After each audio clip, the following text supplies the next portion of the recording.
খেয়ে যাবো আবার।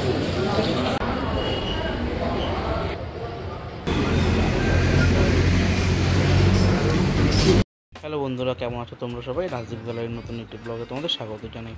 তো বন্ধুরা, সকাল সকাল আমি আর বাপ্পা আজকে বেরিয়ে পড়লাম। তো কোথায় যাচ্ছি, হ্যাঁ সেটা জানার জন্যই তোমাদের পুরো ভিডিওটা প্রথম থেকে শেষ পর্যন্ত দেখতে হবে। আর ভিডিওটা কেমন লাগলো কমেন্টে অবশ্যই জানাতে হবে। যারা যারা আমার চ্যানেলে নতুন তারা চ্যানেলটি সাবস্ক্রাইব করে দিন। যারা সাবস্ক্রাইব করে দিয়েছেন তাদেরকে অসংখ্য ধন্যবাদ। তো সকালবেলা আমি আর বাপ্পা বাইকে করে চলে আসলাম। বাপ্পার স্কুটি করে, আমার বাইকটা আমি আর নিইনি, অশোকনগর প্ল্যাটফর্মে। এখানে বাপ্পা চলে গেলো ভেতরে গাড়ি রাখতে, আর আমি দিকে টিকিট কাটার জন্য লাইনে দাঁড়ানো ছিলাম। তো তাড়াহুড়ো করে দুটো টিকিট কেটে এখন 1 নম্বর প্ল্যাটফর্ম থেকে যাব 2 নম্বর প্ল্যাটফর্মের দিকে, কারণ ট্রেনটা আমরা ওইদিকে আসবে, আমরা যাব দমদমে। এখান থেকে সকালবেলার আকাশটা দেখতে সত্যি খুব সুন্দর লাগে। তো ওভারব্রিজ দিয়ে চলে আসলাম ওইদিকে, আর ট্রেনও সঙ্গে সঙ্গে ছিল, তো সেই জন্য ট্রেনের মধ্যে ভিড়ও ছিল আর ভিডিও করা হয়নি। সোজা চলে আসলাম দমদমে। আর দমদম থেকে এদিকে নামতে ওইদিকে ট্রেন ছিল, মানে যেখানে যাবো আর কি। একটু পরেই বলছি কোথায়। হ্যাঁ, এই দেখো চলে এসেছি আজকে আমরা দক্ষিণেশ্বরে। তো দক্ষিণেশ্বরের ট্রেনটা দেখি তাড়াতাড়ি ছিল বলে এখানে ভিডিও করা হয়নি।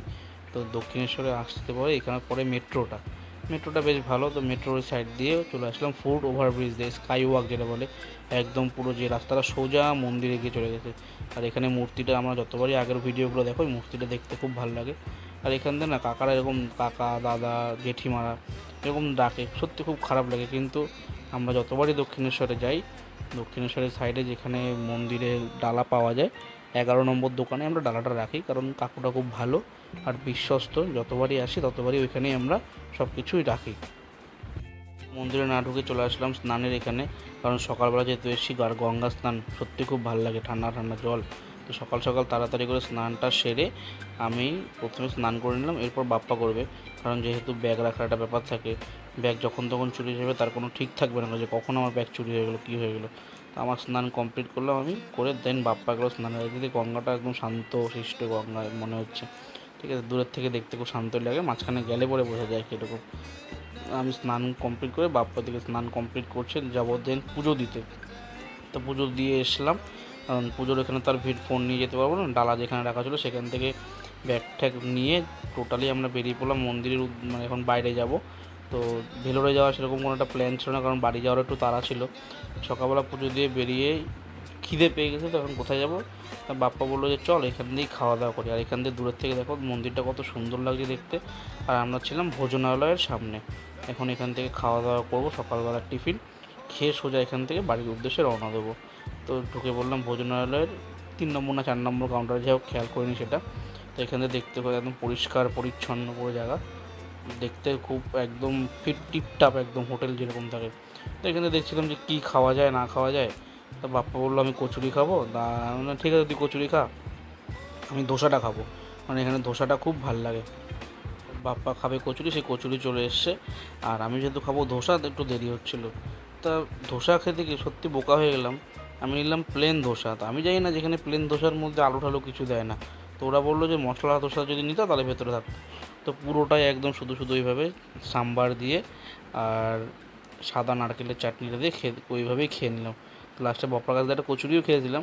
তো বলছে খা কচুরি। তখন খাওয়া দাওয়া করে সোজা মেট্রো করে বেরিয়ে, তা এখন কখন ট্রেন আসবে এদিকে। তো এখানে ট্রেনে করে যাব দমদমে। তো এখান দিয়ে বেরোতে বেরোতে আবার একটা প্ল্যান হয়ে গেল। তো বাপ্পা বলছে যে এত তাড়াতাড়ি বাড়ি চলে যাব, অন্য কোথাও চল। তা আমি কোথায় যাবি, চল। বলছে চল এসপ্ল্যানেডে চল। চল তাহলে এসপ্ল্যানেড দিয়েই ঘুরে আসি গিয়ে, রবিবার দিন যদি কিছু কেনাকাটি করার থাকে সেইভাবে কেনাকাটি করা যাবে। তা আমরা এখান থেকে ডাইরেক্ট এসপ্ল্যানেডের মেট্রোর টিকিট কেটে নিলাম। আমি বললাম যে এখান থেকে মেট্রোর ভাড়াটা অনেক বেশি নেবে, কিন্তু মোটামুটি সাধ্যের মধ্যে ছিল। সেই হিসাব করলে দমদম থেকে এসপ্ল্যানেড যাওয়ার ভাড়াটা বেশি। তো এখান থেকে বাইরের দৃশ্যটা দেখতে দেখতে মেট্রোর ভেতরে এসির হাওয়া খেতে খেতে গরমের মধ্যে আমি আর বাপ্পা চললাম এসপ্ল্যানেডের উদ্দেশ্যে। মেট্রোর থেকে নেমে এখন এই সিঁড়ি দিয়ে বাইরে যেতে হবে, যেখানে মেট্রোর মেন জায়গা, মানে এসপ্ল্যানেডের মেন জায়গাটা। সেখান থেকে যদি কিছু মনে হয় কেনাকাটি করবো, নাহলে টুকটাক খাওয়া দাওয়া করে বাড়ির উদ্দেশ্যে রওনা। বেশিক্ষণ থাকাও যাবে না, বেকার গরম, বাইরে থেকে লাভ নেই। এখন এখান থেকে সোজা বেরিয়ে যাচ্ছি এসপ্ল্যানেডের বাইরের যে যাওয়ার রাস্তা। আমি এখান থেকে একটু নিচের থেকে উপর একটু হাত দিয়ে দেখছিলাম যে হাতে পাওয়া যায় কি না। আর এখানে দেখো এসপ্ল্যানেড স্টেশন। এসে হচ্ছে টিপু সুলতান মসজিদ, আর হচ্ছে কেসি দাসের মিষ্টি দোকান। তো বাবা বললো চল, যখন এসপ্ল্যানেডে এসেছি খিদেও পাচ্ছে, তাহলে একবারে যাওয়া যাক জয় মা তারার দোকানে। আর সত্যি কথা বলতে বন্ধুরা, আমি জানতামও না যে রবিবার দিন, কিন্তু রবিবার দিন জয় মা তারার দোকান বন্ধ থাকবে এটা ঠিক জানা ছিল না আমার। তো যেহেতু অফিস পাড়া, তো ওখানে লোকজন বললো অফিস পাড়া, তো সেই জন্য জায়গাটা বন্ধ সব কিছু। এই ঢোকার পরে যে জেমস সরণি ডেকার্স লেন, আর ঢুকে দেখছি মোটামুটি লোক আছে, কিন্তু আমি ভাবলাম যে হয়তো অরুণদার দোকানটা খোলা থাকবে, তো যাই দেখা যাক। তো কিছু দূর যেতে না যেতে দেখলাম পুরো ফাঁকা। এদিকে ডানাতে অরুণদার ননভেজের দোকানটা খোলা ছিল, কিন্তু এই দেখো ভেজের দোকান, যে অরুণদার জয় মাতারার দোকান, সেই দোকানটা বন্ধ। তো দুঃখের বিষয় কোনো কিছু খাওয়া হলো না ওদিন, আমাদের মাথা গরম হয়ে গেলো, কারণ রবিবার দিন জানতাম না, যেহেতু এটা অফিস পাড়া নামে পরিচিত, সেহেতু অফিস টাইম হিসেবে দোকানপাটগুলো বন্ধ থাকে। ভাবলাম চিত্তবাবুর দোকানও খাবো, সেটাও হলো না। তো বাপ্পা বললো থাক, পরে একদিন আসবো, আপাতত এখান থেকে চা খেয়ে বাড়ির দিকে চলো, আর ভালো লাগছে না কোনো কিছু। তাই দাদার এখান থেকে 2 কাপ দুজনের চা খেয়ে সোজা রওনা দিলাম এসপ্ল্যানেডের উদ্দেশ্যে, যে চলো চল এদিকে কিছু ঘোরাঘুরি করি, যদি কিছু কেনাকাটি থাকে। রবিবার দিন বলে হয়তো সেরকম একটা দোকানপাটও ছিল না, কারণ একটু ফাঁকা ফাঁকা ছিল। তা আমরা একটু রিলায়েন্স ট্রেন্ডের হয়ে গেলাম। বাপ্পা বলছে চলো একটু প্যান্টের কালেকশান দেখে আসি, কারণ বেকার কিনবি না, ঢুকে কী লাভ, বলছে না একটু কালেকশানগুলো দেখবো চল। তো কিছুই পছন্দ হয়নি। আর এখানে সত্যি কথা বলতে বারাসাতে যে রিলায়েন্সটা, তার তুলনায় এখানে কালেকশান অনেক কম। বারাসাতে গেলে যে একটা জিনিস দেখলে মনে পছন্দ হয়ে যায়। এখানে না কিছু কেনাকাটি করে বাইরের থেকে সোজা বেরিয়ে আসলাম, চল বাড়ির দিকে চল, আর থাকতে হবে না, অনেকক্ষণ ছিলাম।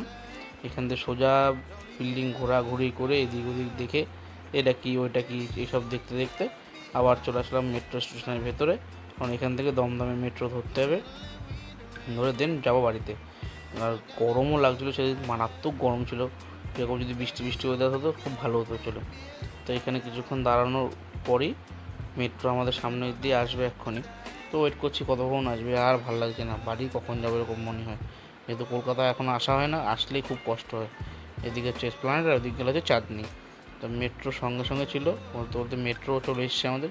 এখন সোজা মেট্রো করে চলে যাব দমদমে। মেট্রো স্টেশনের ভেতরে উঠলাম, মেট্রোর ভেতরে।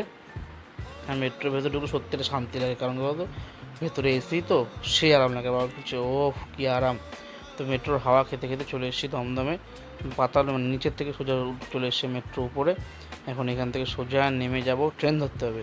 তো বাপ্পা বললাম বাপ্পা ট্রেনটা দেখ কোথায়, এখানে বরাবরই সিস্টেম, যে কেউ নামুক নেমেই দেবে দৌড়, কারণ অনেক সময় মেট্রোর সাথে ওদিকে ট্রেনের লিঙ্ক আপ থাকে, আর ওদিকে একটা মেট্রো ঢুকছে ওদিক দিয়ে, আবার দমদম থেকে আবার ওদিকে কবি সুভাষের দিক যাওয়ার জন্য।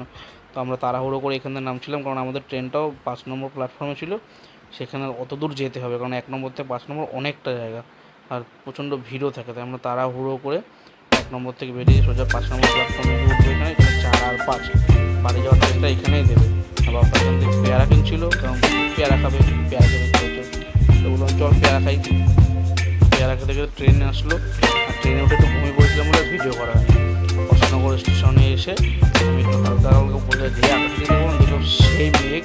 তো বাবা বললাম তাড়াতাড়ি গাড়ি বের কর, বাড়ির দিকে চল, তাড়াতাড়ি গাড়ি নিয়ে সোজা ছুটলাম বাড়ি যাবো, কারণ যখনই বৃষ্টি নামবে রাস্তা গরমে ঘোরার পরে বৃষ্টিতে আমরা এখান থেকে পার করে বাড়িতে, বাড়ি এসে ভাবলাম থাকলো বিকালবেলা বেরোবো, এদিকে বেরোনোর ইচ্ছাটাই পুরোপুরি নষ্ট হয়ে গেল। অপেক্ষা ছিলাম বৃষ্টিটা কখন থামবে, কিন্তু বৃষ্টিটা কিছু করার নেই। প্রমোশন ভিডিও নিয়ে বৃষ্টির কীরকম লাগে দেখতে সুন্দর, বৃষ্টির মধ্যে আজকে বাড়ি থাকতে হবে, দেখা হচ্ছে তোমাদের সাথে পরে।